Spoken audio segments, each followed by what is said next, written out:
All you can do is laugh and carry on and hope for the best and all that kind of stuff. Right. And maybe the train... Laugh at the ridiculous. Yeah, and maybe the train monkey here can actually get the buttons right tonight. It's been that kind of a day, Dan. It's just been one of those weird kind of days. Everything here appears to be working, though, unlike this morning where nothing was working. Right. So, knock on wood. Yeah, right. Yep. As soon as I say that, everything's just going to come crashing down because that's how this works. I knocked on 2 types of wood for you. Hi, Grandma TCF. Yes, Grandma TCF and whoever else is out there, welcome. It is Sidebar. It is Tuesday evening, and somehow we all survived this crazy day where nothing seems to have worked right, and the world was conspiring against us, and Michael doesn't feel well, and I've got too much work, and Ashley's neck hurts, and Austin's just happy to be here. Last I knew, so... Andy managed to avoid getting sick, apparently, hopefully. Fingers still crossed, so... Yes. So, yeah. Here we are. I suppose we should talk about some stuff, though. All right. Rather than just complain about things. Why not? I mean, it'll be a first time for everything, Dan. You mean you want me to try for actual structure tonight? I don't know how well that's going to be received. Just you know what? Just for a lark. Just for shiggles. Okay. Well, then let's use this structure. Juveniles tried as adults. And we can talk about where that line should be and if it's a good thing to try them as adults, if it's a bad thing, cases that we know about, whatever. This, I believe, came up because Barbara brought us that one case that we talked about in the pre-show where, Correct. What was he, 14, and 14. He murdered a 6-year-old? Yep. So how that Yes. Among other things, yeah. They tried him as an adult, but now he's kind of butting up against that point where he has to be thrown into the adult system, if I recall correctly. Mm-hmm. But they're not real sure what to do with him? Is that pretty much the summary at this point? That is. Yes. Okay. Pretty much. That's he got like 60-something years, yes. Yeah. Wow. Or they might just let him out. Which is drastic. It's very drastic. Yeah, he's facing like 64 years or nothing. Yeah. Yes. I don't know. But yeah, Gosh, that's how this system. came up. Yeah, not that particular case, but just the subject in general. We haven't discussed it yet, so there we go. Now's the night. All right, well, I've got some info to share to get us started. As I look up at the big board here, where I've got it in gigantic print so I can actually read it because my eyes are just really tired today for some reason. I'm glad I'm not the only one doing that. I have my computer right behind my laptop, and I have everything pulled up on that. There you go. Got to have multiple monitors in this game, my friend. So, generally speaking, the age for transferring a juvenile situation to an adult court hovers around 14, but there are exceptions. Specifically, 23 different jurisdictions in the United States have no minimum age provision whatsoever. Meaning, Wow. Meaning, I didn't know there was that many. They could throw a toddler in there if they wanted to. There's nothing legally stopping them. Yeah, 23 different jurisdictions. Which means, technically somebody under 12 could be charged as an adult. Pennsylvania, they allow for murder charges at any age in adult court. There is no restriction. So if a 5-year-old murdered something and they just decided it was a good idea, they could try them as an adult, which is interesting. Holy crap. Yep. Wow. California, they have a higher cutoff. It's 16. 16 and 17-year-olds can be tried as an adult. Otherwise, they're in the juvenile system. And then there's some other weird things. Wisconsin and Iowa, they have an age set, but it's 10. Wow. And in Wisconsin, if you are 10 or older and charged with homicide, you are automatically transferred to the adult court.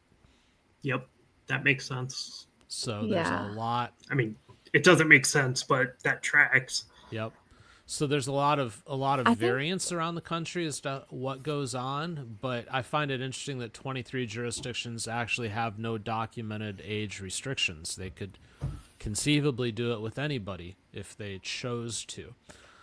Another thing I found in doing some research for this was at the turn of the 2000s, there was an estimated 250,000 children per year being charged as adults. But by the time of COVID, that had actually fallen to 53,000 a year. So it seems like there's less of a propensity for pushing these cases into the adult court, because that's fallen by 3/4. I don't know if that's good or bad, but it just is. So that was interesting. And another thing I found, there's not many other countries around the world that do what we do. Almost everybody else treats juveniles as juveniles. Wow. There are very few places in the world that that do what we do. Interesting. There's youth courts, there's juvenile courts, there's something pretty much everywhere else except here. So I don't know if that makes us brilliant or barbarians. So Probably the latter. Yeah. Probably the latter. Yeah, we're the barbarian country that everybody wants to get to. So we're weird, I guess. But that's where we start. Honestly, the biggest thing for me is the fact that there are 23 places where there's no restriction. And we've seen stuff like that, the younger and younger people throughout our history here in the United States that have been charged as an adult and treated as an adult. I forget the name, but there was the 14-year-old kid back when they were frying people every Tuesday. This was in like the Stinney, 30s I or think. 40s maybe. George Stinney, Was it Stinney? Yeah. the Maybe little that's it. boy with the electric. Yeah. Yep. Oh. Put him in Stinney. electric- He was like 14 and they executed him. Oh Yep. gosh. They actually, and this is horrifying. He was too small for the electric chair they had. So he was too short. So his head did not reach the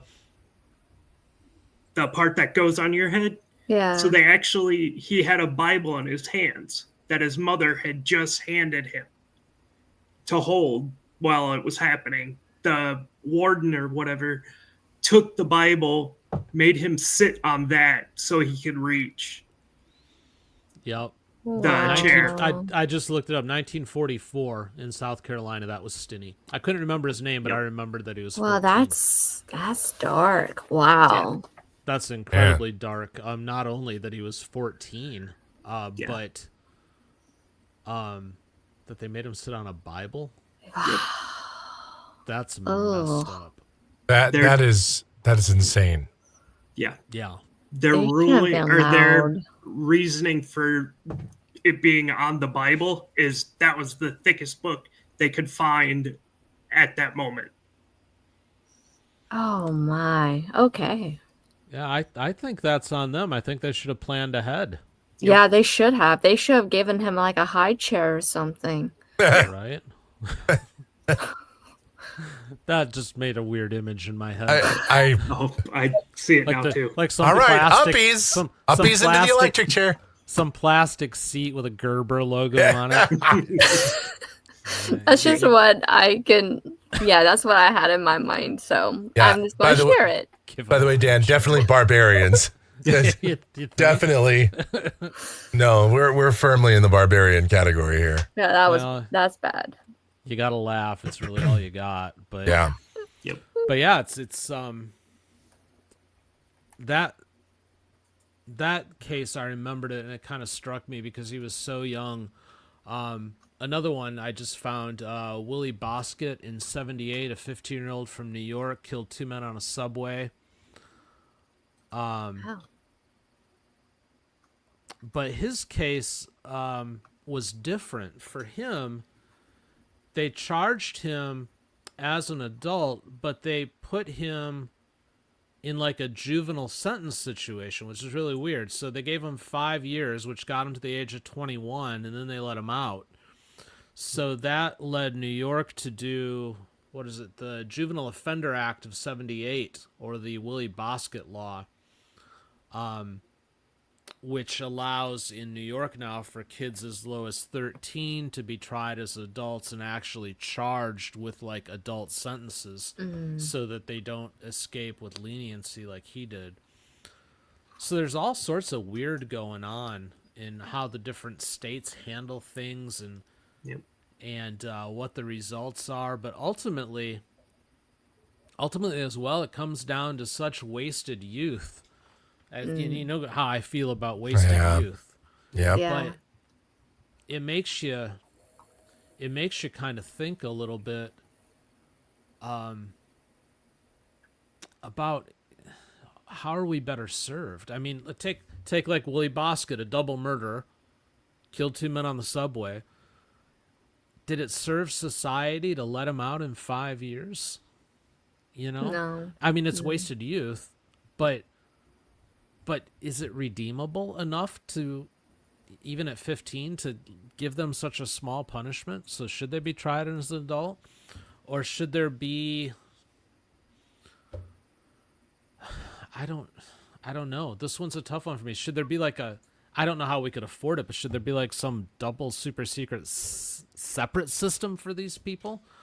Where you keep them somewhere in the middle? Maybe it's not life, but maybe it's like 20 years. I Well, don't Dan, know, I thoughts? have long proposed that we should have, much like we have competency hearings, we should have some sort of forensic psychiatric evaluation for anyone in that kind of uncertain zone, 13, 14, 15, 16, that juvenile zone where it's because we know that the human brain does not fully develop until you're in your 20s.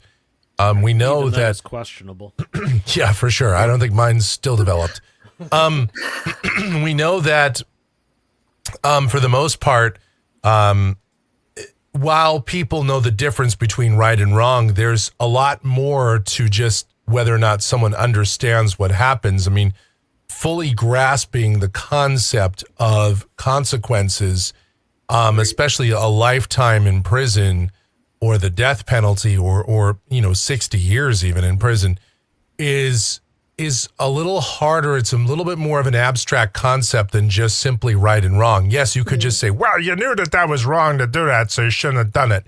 Sure, you shouldn't have. Absolutely. But there's a maturity, and it's not to make excuses, and it's not to say that, just because someone's 16 and commits a murder, that doesn't mean I would always advocate for them to be tried as a juvenile. It doesn't mean you get a get out of jail free card, or only you go to juvenile. But I do think that some type of forensic evaluation should be conducted, because there are clearly some people that we have seen.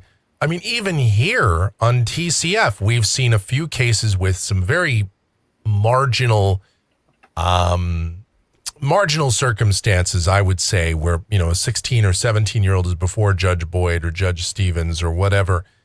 And, oftentimes they're given some sort of deferred adjudication, which outside of a murder, I think maybe that might be the best way to go, at least in many cases. There's a lot of possible workarounds for it. Yeah. I agree with Michael, because just looking at it from a psychology slash, I guess a true crime aspect too, because there's been cases that I've delved into.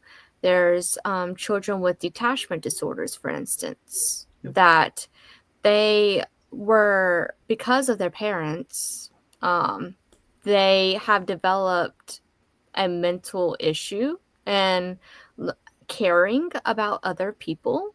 And even in those cases, they're very highly aggressive. They have evil thoughts. But I remember one detachment association story in which they didn't do anything with her. She was rehabilitated. They were able to get that back. And now she's a successful young woman now. So things like that. I know children in particular, even if they're in their teens, they can respond differently to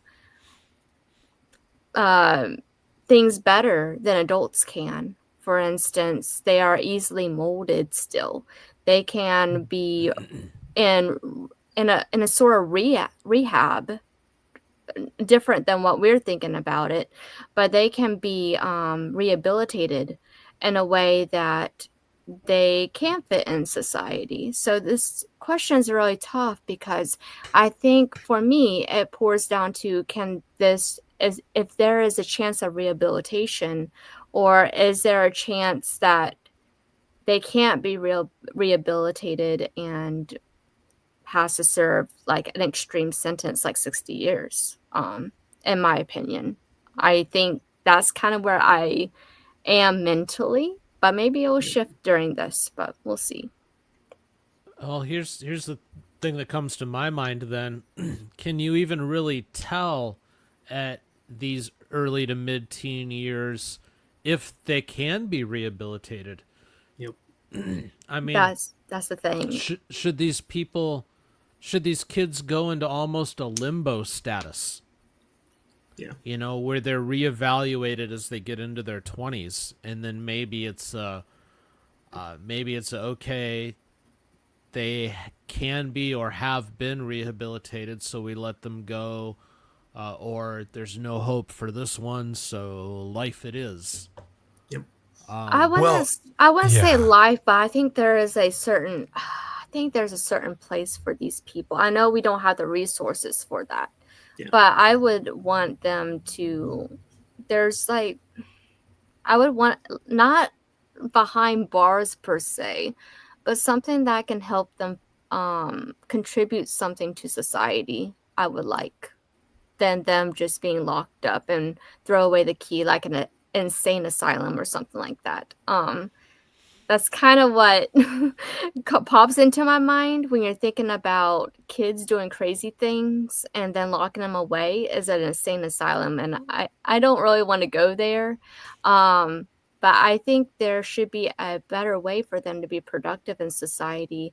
Maybe not as exposed to the public, but maybe they can contribute somehow in the future. I guess that's the question then. How would you have them contribute? That would be a tough one because you'd have to watch them close enough where you could catch them before something happened again. I was going to say for mine, I was going to say once they age out of the juvenile system, give them, barring maybe a crazy murder charge or something, a chance to get out and go through like a, not kind of like a probation, but instead of focusing on the legal aspect of wanting to basically know where they are at all times, give them a chance for like mental health help or like a mental health probation, if that makes sense. This is a difficult subject. It is. I have less to say, but it's not because the subject isn't any good. It's because I keep thinking deeper in this one than I do probably in most. Yes. The thing that just popped into my head now is you look, so we've got these kids and they're incarcerated, and even if they're tried as an adult, they're going to be, unless there's some weird exception, they're going to be in the juvenile system to start with until they're old enough to be housed with the adults.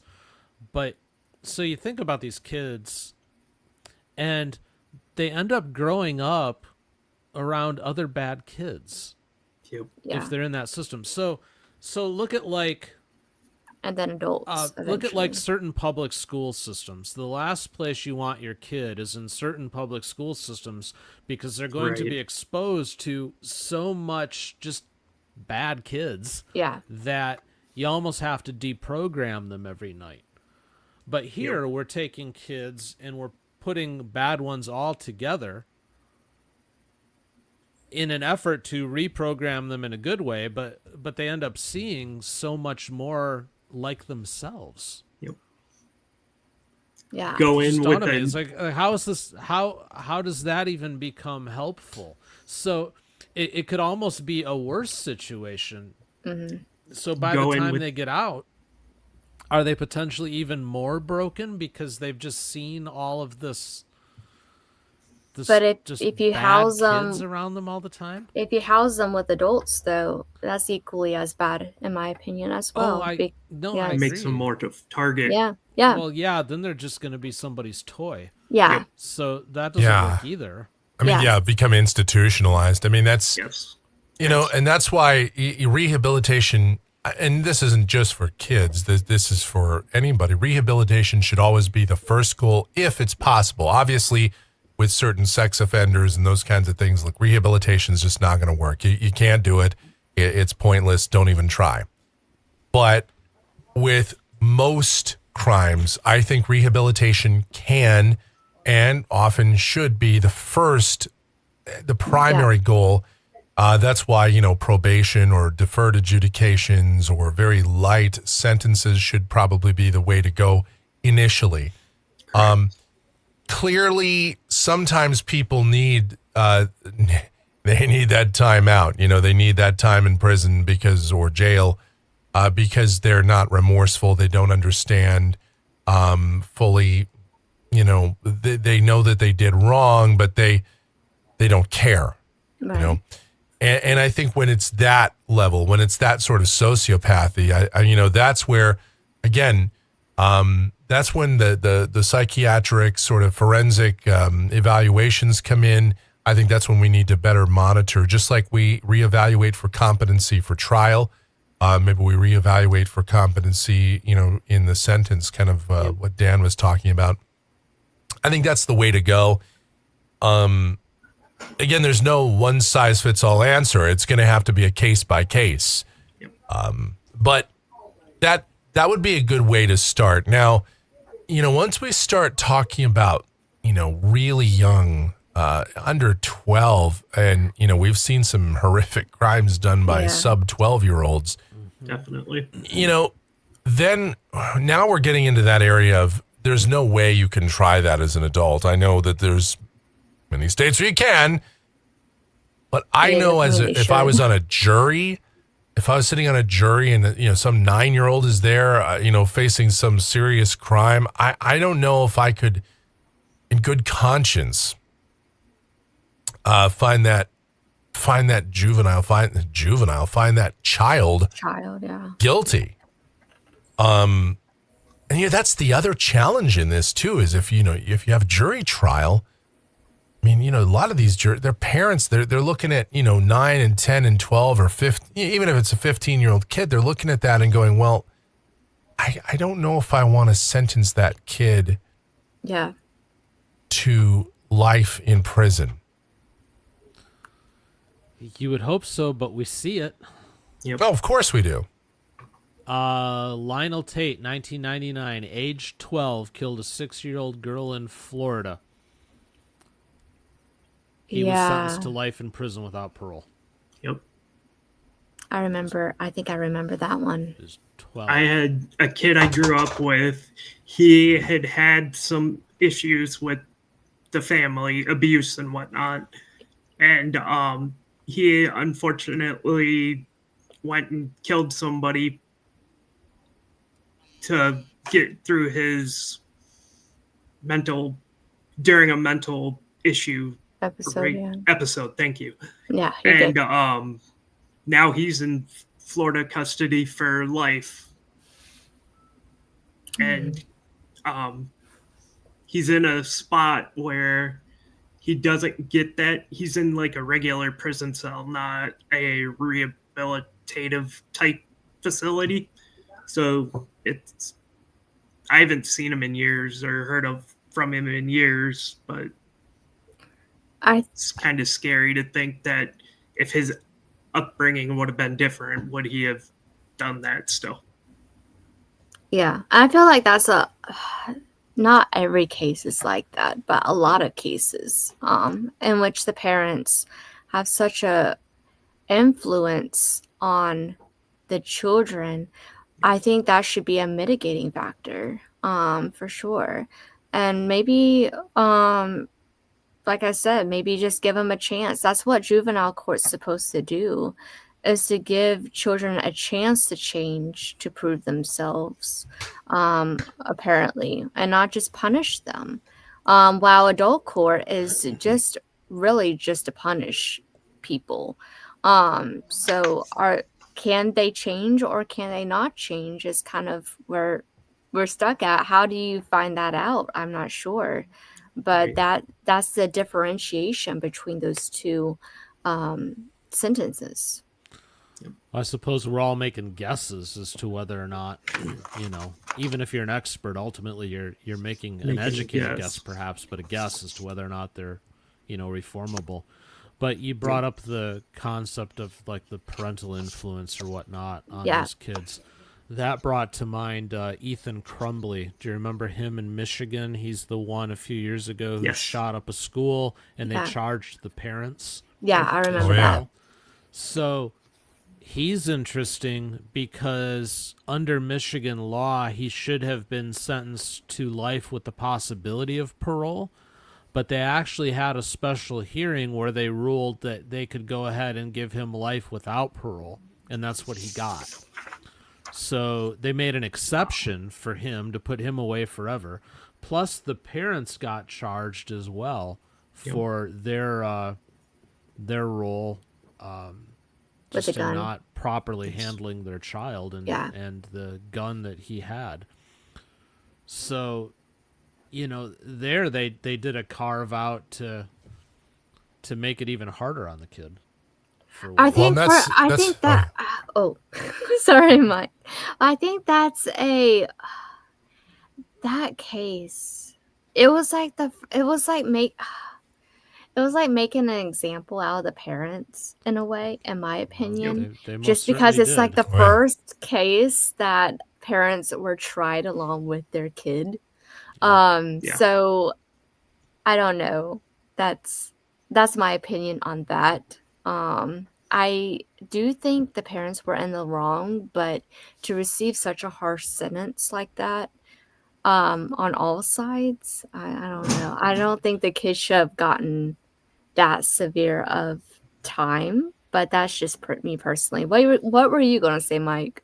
I was actually going to go pretty much in the same direction, and that is that, it brings up kind of an interesting side topic to this, and that is the idea of parents being charged along with the juvenile.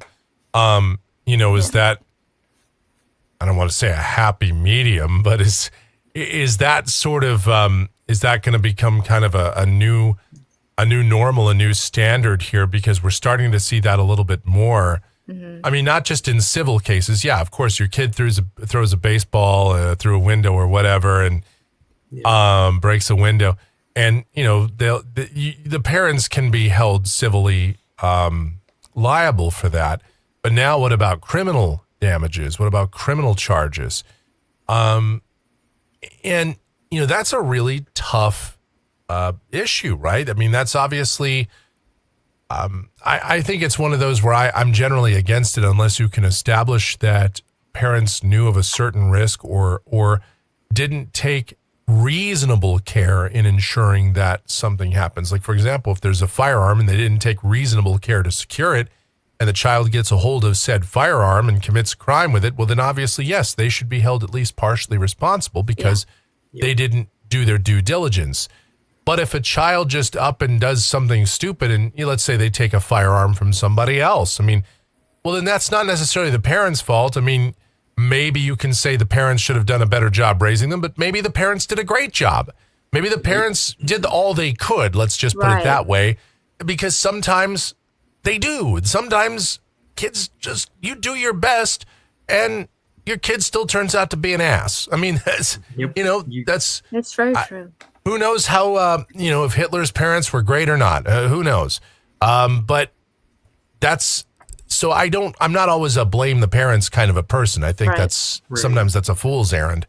Yep. But they're just looking for somebody to blame at that point. So if they can't get the kid for the full to satisfy themselves fully, then go after the adult too. Right, which is And that's how that's the other thing too, is that I know we're in a society that sometimes they want their pound of flesh, right? And the first goal is, hey, let's go after the parents, which is, I think, again, that's folly oftentimes. There's a lot of other places we can go. If a child has gone that astray, I mean, there's, what about what about the system itself? What about the state? What about, these child protective services or DCS or whatever? What about, there's so many different ways we can go with that. So that's why I have a very hard time trying juveniles as adults in many cases, not all, but in many cases, because I mean, if we're going to put the juvenile on trial, then maybe we ought to put the state on trial, the system on trial. Yep. They say it takes a village to raise a child. Well, the village obviously screwed up. Yep. Yeah, apparently. It should have been caught a lot earlier. Nowadays, it's the village idiot raising the child. No, it's so difficult. Hang tight. Take it, Mike. I got to do something here. Sure. But that's sort of the situation that we have here, right? So if it takes a village to raise a child, and suddenly, we've got these systems that are put in place, and I think of some high-profile cases. Look, you got this. Michelle is all over this, right? This David guy, D4VD. This guy, he's about 20 years old. I guess he's huge in the music biz. Never had heard of him before this. But I guess, he's got some big, he's a big deal. And he had this girl that he was hanging around with that was like 13, 14 years old. And lo and behold, she ends up missing. He had even written one of his song lyrics about her. They both have a tattoo like that says, shh, And then her body ends up in a state of decomposition in the trunk of one of his vehicles, in like a Tesla. Now, he so far hasn't been found as to be like a prime suspect necessarily. They're still kind of investigating. I don't know how. This is months ago. I don't know why this investigation is going so slowly, but that's another story. He is not a juvenile, but he was hooked up with a juvenile, and she was, running away a lot from home, and who knows what other sort of shenanigans she was up to. The parents did all they could, apparently. I don't know that. Maybe they'll turn out they're scumbags, but it seems like they were doing everything they could, and this is just somebody that got astray. I know this is sort of a side tangent. I realize this is kind of a off topic, but my point in all of this is that's why juveniles are juveniles. We don't allow them to own guns. We don't allow them to drink alcohol. We don't allow them to smoke marijuana. We don't allow them to serve in the military until they're 18, although I think you can sign up when you're 17. We don't allow them to vote because we believe that juveniles, people that are not of age of majority, because they don't have the mental capacity, the mental faculties, and yet we're going to charge them as adults. And that's, and I know you're like, wow, they committed a big boy crime. They should do the big boy time. And okay, right. But not always. Not always. I have to agree with that. I think exactly. That's why they're called juveniles. And like Michael said, that's why we don't give them all the responsibilities that an adult has. Unfortunately, some kids grow up more quicker than other kids and stuff like that, but they're still kids. But Dan said, there's the influence from peer groups. You've got, inner city. You've got some people, and let's just call it what it is. There are some people in poor and minority areas that they don't have all of the advantages of the better schools. And that doesn't mean that they can't grow up to be successful and prosperous and all that, because it certainly happens. you have But to work harder. there's all sorts of things. There's all sorts of factors that go into it. And that's why when I talked about a forensic evaluation, I meant not just a psych evaluation, but I mean, we need to trace through the steps of this kid's entire life Correct. before we're ready to sentence him to life. We need to, walk it back and, fully do a full biographical profile on somebody before we're ready to send them up the river. Yep. I would agree. Back, by the way, thank you, Michael. Things are still a little chaotic here at the bunker, so I apologize for having to dip out there That's for a why minute. it's called the bunker. Yeah. Yeah. Well, Dan, we got you here. Don't worry. Yep. I put my hosting hat back on. Appreciate it. Yep. So I'm a little bit behind on the discussion now, but it sounds like we're talking about just kind of a child's circumstance as they're coming up. Is that pretty much where you were going with it? I was going with the idea of, look, we don't allow children to vote. We don't allow children to drink and own guns and buy cigarettes until they're a certain age and serve in the military and all that. Because we acknowledge as a society that children do not have the mental faculties and they're still in too much of an early developmental stage to be able to handle those various types of responsibilities or substances or whatever. So how is it that we can just try them all as adults? And then, like I was saying here just a minute ago, the idea of it more of a, not just a forensic psych eval, but a forensic biographical evaluation of how the child got to be here in the first place. What sort of peer groups were they involved in? What sort of gang activity, if any? What sort of circumstance at home? Were they a child of abused parents, or were the parents good, but maybe they got, molested by somebody? I mean, there's all sorts of, and again, I know it sounds like you're almost building in excuses, but let's be clear.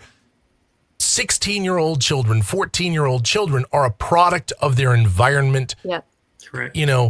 If something goes wrong, even if a lot of stuff is right, if something goes wrong, everything can go, cattywampus on you there. So, yeah. This, before I had to dip for a minute, I was actually thinking about the parenting end of things. So again, kind of the development and whatnot, because we were talking about the Ethan Crumbly case where they were, the parents got charged. And one thing I'll tell you as somebody that's raised 3 3/4 children now, I'm almost there with Eli, a couple more years left, but it is so difficult, especially now, to raise these children and keep them on the straight and narrow, because there is so much negative influence that comes at them from multiple directions. If you're a good parent and on top of it, you're having to deprogram your child almost every day. That was one thing my mom would do. We'd come home, talk about the day, and if anything crazy happened like that, we'd talk about more the ramifications or the outcomes of if I would have joined them while they were doing whatever they were doing versus steering away and just being with myself or being with some other kids that weren't getting into trouble. Yeah, I think it absolutely needs to be talked about. Like Austin said, I think that's what makes the difference. Yes. I think children that don't have that parent influence, that's part of the problem, is that these kids, they'll think it's cool to do so and so, and you don't have that parent stepping in. It's like, well, what happens if this happens, and doesn't give that kid extra perspective of what's going on, or even care. Like they don't feel like anybody cares that they're doing these things. So I think that that talk needs to happen. Well, even then, it's a crapshoot, to be honest with you. Because everything has been elevated.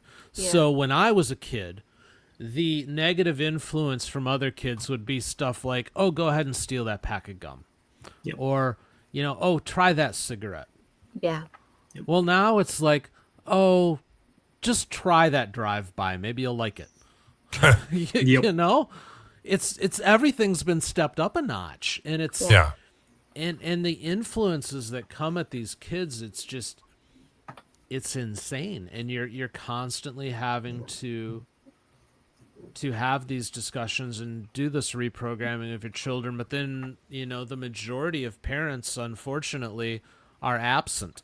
Yeah. You know, they're not there enough. We're blessed enough that we work here at the bunker, so we're always around Eli and we can help raise him, and that's, you know, the way it should be done, and that's definitely made a difference.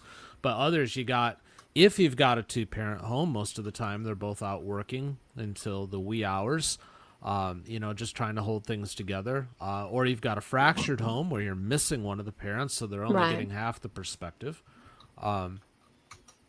You know, and then they go and try that drive-by that everybody's recommending to them, and then the next thing you know, they're, you know, 14, 15 years old, and they're in front of an adult court with serious things going on. That's just it, Dan. You know, our society, the very foundation of our society has changed because of economics, right? I mean, it's harder to raise a child today than it was 40 or 50 years ago. Not that there weren't challenges then, but now, you know, even if you're a two-parent household, both parents have got to work. I mean, for the most part. I mean, unless you're pulling in some serious money, both parents, it's almost a necessity to work anymore because of the rising cost of everything. I mean, this is a much larger, broader topic, really. But, you know, unfortunately, that's part of the reality, the circumstances of where we are as a society today. And, you know, people always say, just watch your damn kid, you know, just keep an eye on them. And yes, 40 or 50 years ago, that was a lot more realistic. It's harder today. It really is. It is. You can't always keep track of your child. I mean, ironically, we have more ways to track your child and keep track of everything going on. And yet it is harder to, because there are so many influences outside of the home that can steer them away. I mean, even... And again, you can say, well, you should be supervising them. But again, and maybe I would be able to do it. You know, Michelle and I had this very conversation once, and I know I'd probably be the helicopter parent. Because I know what's out there. You know, I know what's out, but I don't know if it would be a 24/7 job. I don't know if I'd even be able to sleep, because there's always the chance that it just takes one bad influence. It just takes one bad decision. Well, one mishap, Mm-hmm. Well, here's the big difference. When I was a kid, it wasn't just my parents looking out for me. Yep. Right. It was the parents of the friends and everything else. The community. It was kind of this group thing. Yeah, it was community. Because, you know, we were pretty much free range. You know? That's right. Right. Go outside and play. Go find something to do, and we could be, you know, several blocks away. It really didn't matter. It would seem, but just had to be on when the lights went on. You had a whole community that was watching, and it didn't matter if I was somebody's kid or not. If I was doing something wrong, they were right in my face. Right. Now everybody's scared to do that, because if you get in the face of somebody else's kid, you're probably going to pick up a charge for it. Yep. And if you allow your kid to go outside and be free range, you're going to pick up a charge for that, because it's like neglect and abuse to let a child play now. So there's no community. So what happens? These kids are talking at school, and they're talking about all of the worst things. They're talking online, and they're talking about all of the worst things. You got all these bad influences. As a parent, you're disconnected because you're out working, and you don't have the feedback from the rest of the community about what the kids have been doing.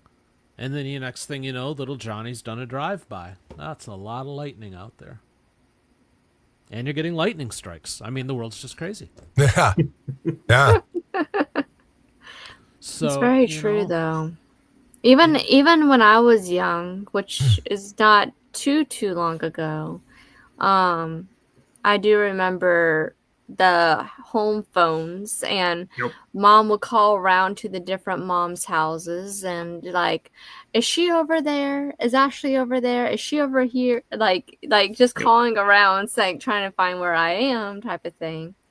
And it's very different now. Like now you can't let, you know, your kids out of the sight, or you think they're kidnapped or something. So I definitely agree. It's a whole different time, and those negative influences and the amount of stuff you can get into is much higher than, or it seems like it. The stuff you can get into is much more than it seemed like when you were younger. So Really When I was interesting. 10 or 12 years old, I mean, okay, technically at 12 years old, did we have the internet? I mean, technically, yes. We had the BBM, the bulletin board systems, and the dial up. When I say dial up, there wasn't an AOL yet. I mean, CompuServe had just started coming online in the early 90s, and you had these different, places you could log on. But I mean, it was so impossible. I mean, it was very, very difficult. Everything was super slow. So there was, for all intents and purposes, no internet.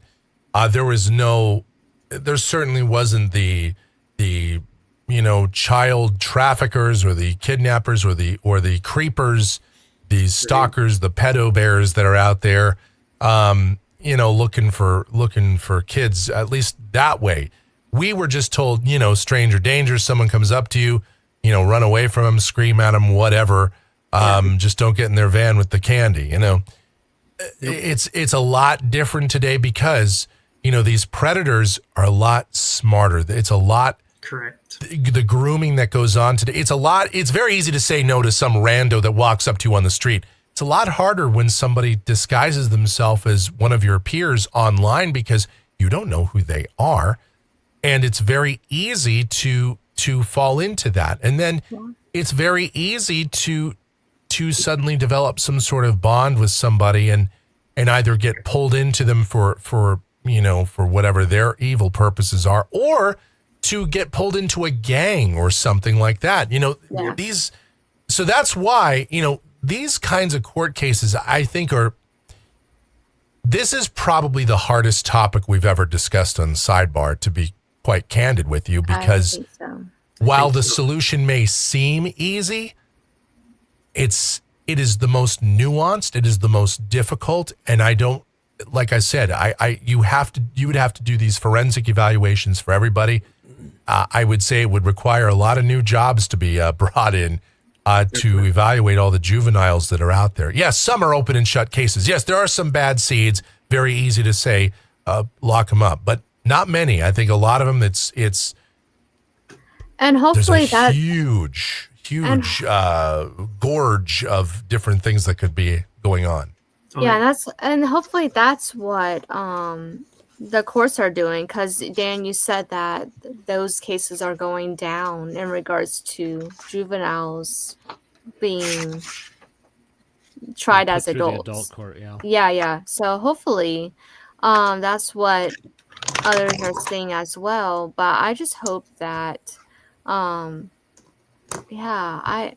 would hate putting a child that could be rehabilitated into adult court and being held for 60 years. I really wouldn't like that. I'd rather be more cautionary and put them in juvenile court first and see how that pans out. I know it's a public safety issue that if they get out and they're still not right, I know it can harm the public. So I think that it's a multifaceted problem with kids. Well, kids more than actual people, because kids can be molded so easily. And I just think if they can be fixed to some kind, not fixed, you know what I mean? Yep. Rehabilitated or made aware about their actions and turn their life around type of thing. I would hate them to miss the opportunity for certain. As we're getting closer to the end of this discussion, I find in my mind I'm falling back to a base message that I've had pretty much from the start of this channel. And that's that I think a lot of the ills in the world, this feels more like a symptom to me than the actual problem. Yeah. And I think that we're having this discussion not because it's weird or broken that we've got all these juveniles that are being tried as adults and all this kind of stuff. I think it goes right back to the family yet again for me. Like how these kids actually society is got broken, here. families are broken. So we set these kids up for failure from the jump. Yep. And then this is a symptom of that we have these kids doing these things that are so egregious that they end up in an adult court system.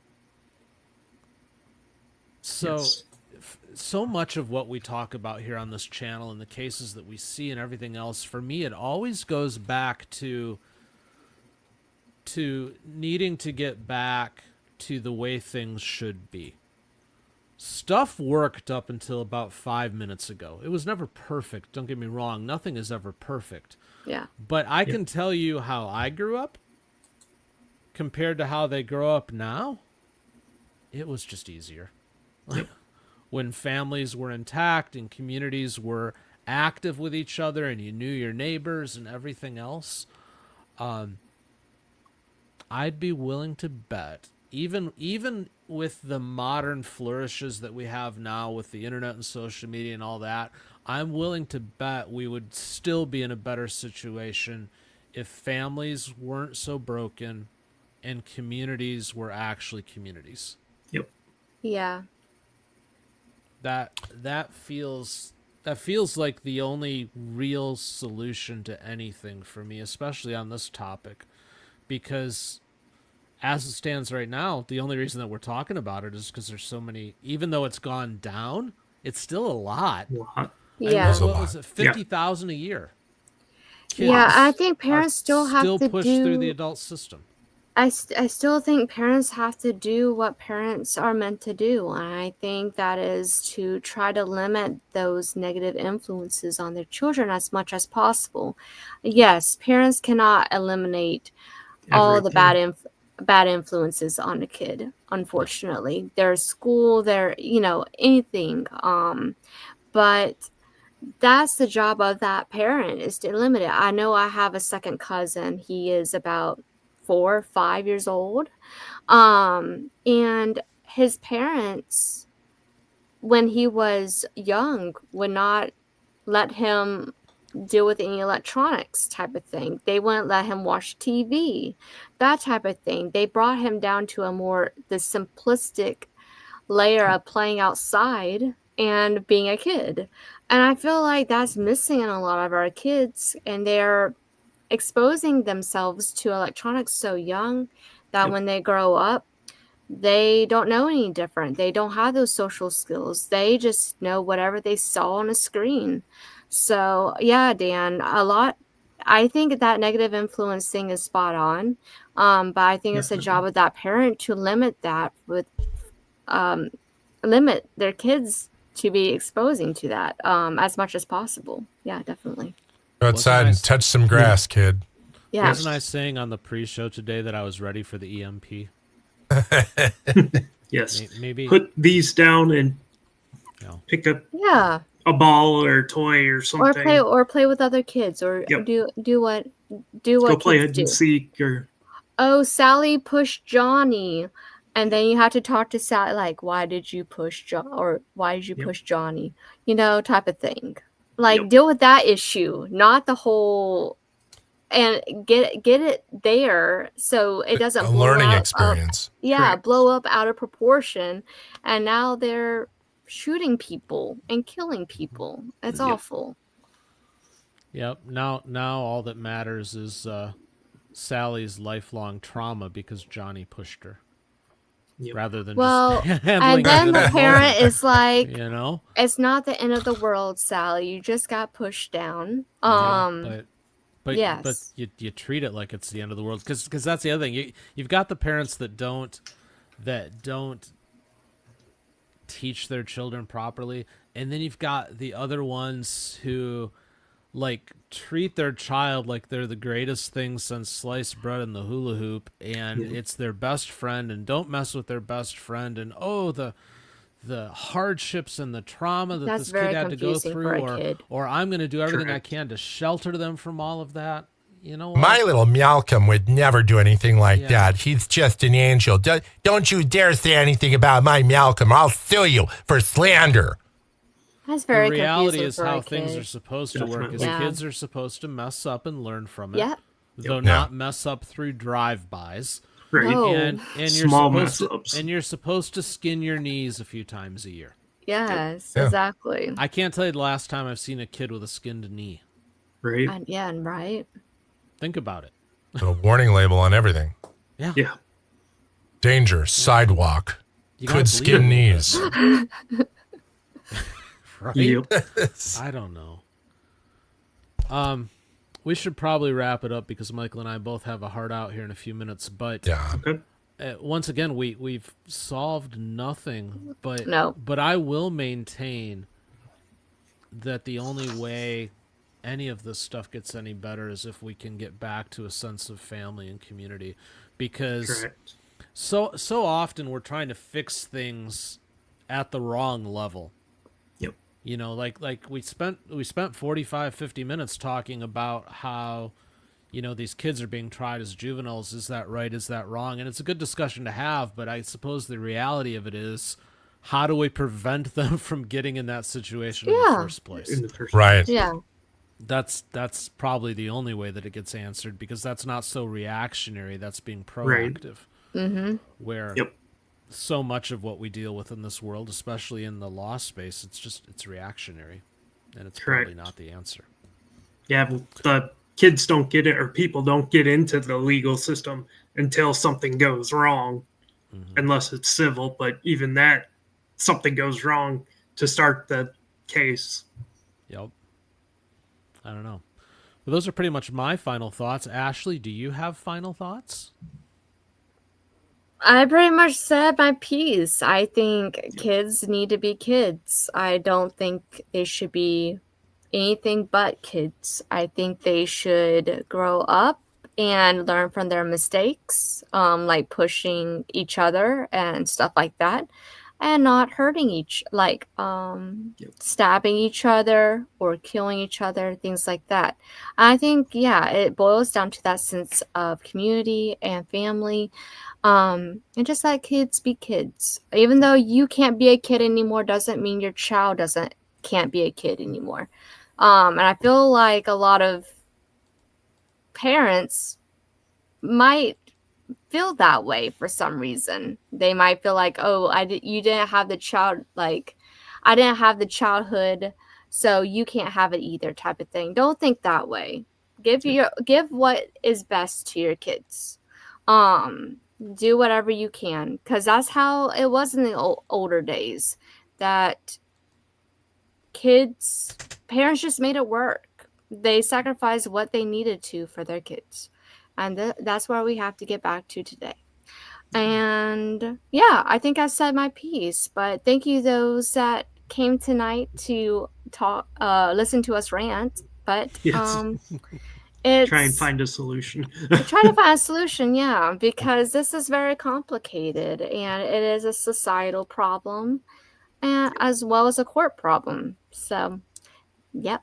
All right. All right. Austin, any final thoughts? No, not tonight. And a few words, Michael.